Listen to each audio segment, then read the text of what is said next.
As excitement builds up in anticipation of a new nation, managing the huge expectations of South Sudanese is likely to be a major challenge. Many voters in Sudan and in the diaspora are already celebrating at the prospect of having their own independent nation. But David Bassion, a former Minister of Agriculture for the Southern Sudan government, says just as in the birth of a baby, independence will bring joy, but it will also bring about some harsh new realities. Having a nation and a country is not a panacea to all our ills and problems, and I agree with you that there will be challenges.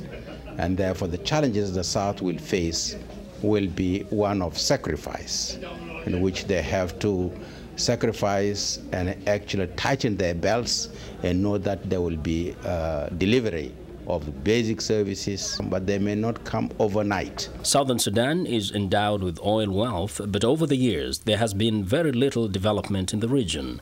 Now the hopes for a peaceful and prosperous new Southern Sudan can be seen on the faces of many of the voters. The basic issue is actually managing expectations when the expectations are so high after now 5 decades of waiting really to have a say in their future. The people of South Sudan will continue to demand a say in the economic stability and the viability of peace throughout their land. Amira Woods, co-director Foreign Policy in Focus at the Institute for Policy Studies, says that if the referendum leads to a new nation, it will be critical to involve citizens in charting the course of economic development. Some observers are concerned that the new leaders in Southern Sudan might be tempted to quickly reward themselves. Bassion says the risk is there, but that it will be a big mistake. If we are going into this nation to grab for ourselves, then we are heading for difficulties ahead.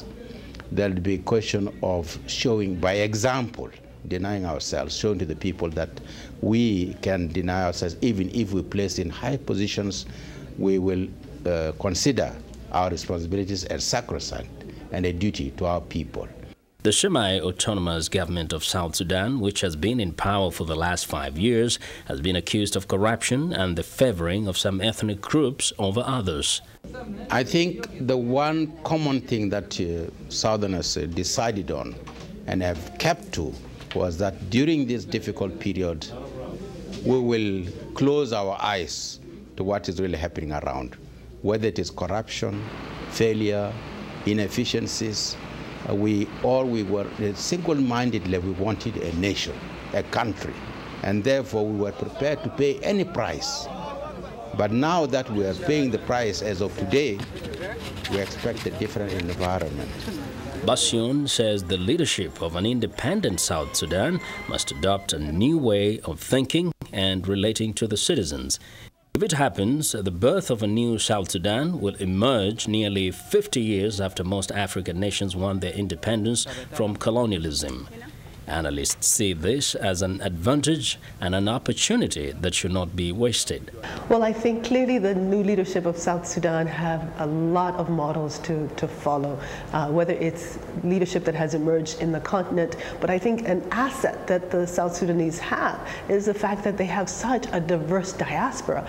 Because of the war for the last 5 decades, there's so many South Sudanese that are living throughout the world. That diaspora is a real resource that can be drawn on.